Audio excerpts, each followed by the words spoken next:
조국 법무부 장관이 오늘 오전 특수부 축소와 명칭 변경을 중심으로 한 2차 검찰개혁 방안을 발표했습니다. 검찰 특별수사부의 명칭이 46년 만에 반부패 수사부로 바뀌고 서울중앙지검과 대구, 광주지검 등 3곳에만 남게 됩니다. 조 장관 일가 의혹을 수사하는 검찰은 재판을 앞둔 정경심 동양대 교수를 5번째로 소환 조사하면서 신병 처리 방향을 고심하고 있습니다. 취재기자 연결하겠습니다. 박석영 기자.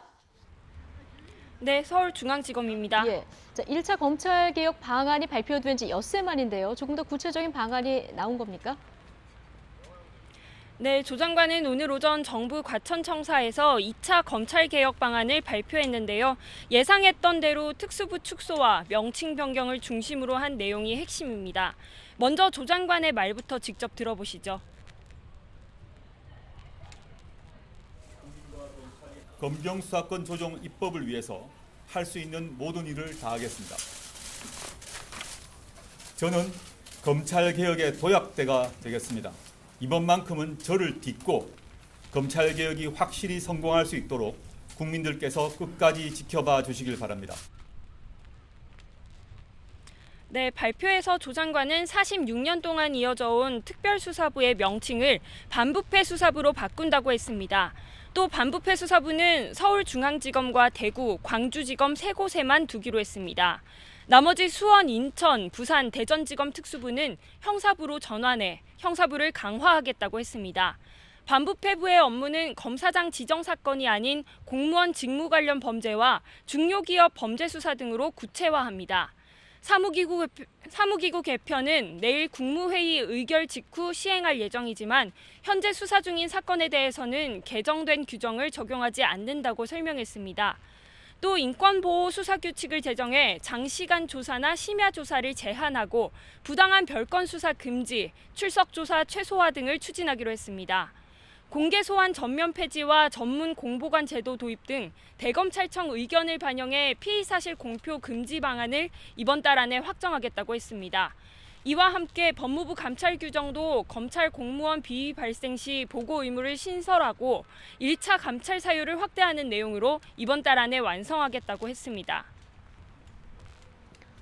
네, 조국 장관이 이렇게 검찰개혁에 속도를 내는 가운데 조 장관 일가 의혹 수사는 이번 주 분실형을 맞았는데요. 검찰이 정경심 교수를 조금 전부터 또다시 불러서 조사하고 있다고요? 네, 검찰은 오늘 오전 9시 반부터 부인 정경심 교수를 불러 조사하고 있습니다. 앞서 정 교수는 이미 4차례 검찰 조사를 받았습니다. 하지만 건강 문제로 일찍 귀가하거나 조사보다는 조서 열람에 많은 시간을 쏟았습니다. 이 때문에 검찰은 아직 충분히 조사가 이뤄지지 않았다고 보고 정 교수를 또다시 불렀습니다.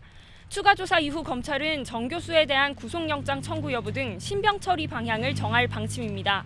검찰은 법원이 한 차례 기각한 조 장관 동생의 구속영장 재청구를 위해서 추가 혐의 등에 대한 보강 수사를 이어가고 있습니다.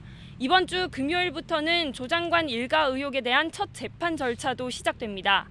가장 처음으로 법원 심리를 받게 된 인물은 딸의 동양대 표창장을 위조한 혐의로 재판에 넘겨진 정 교수입니다. 피고인 출석 의무가 없어 정 교수가 직접 나오진 않을 것으로 보입니다. 정 교수 측은 검찰의 사건 기록 열람 복사 거부로 충분히 준비되지 않았다며 기일을 늦춰달라고 요청해왔습니다.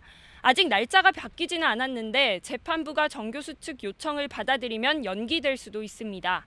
이와 함께 사모펀드 의혹 주요 인물인 오촌 조카 조범동 씨의 첫 공판 준비 기일도 오는 25일 열립니다. 본격 법정 공방을 앞두고 검찰은 사문서 위조나 사모펀드는 물론 웅동학원과 증거인멸 의혹 등을 파헤치는데 전력을 다하고 있습니다. 지금까지 서울중앙지검에서 YTN 박석영입니다.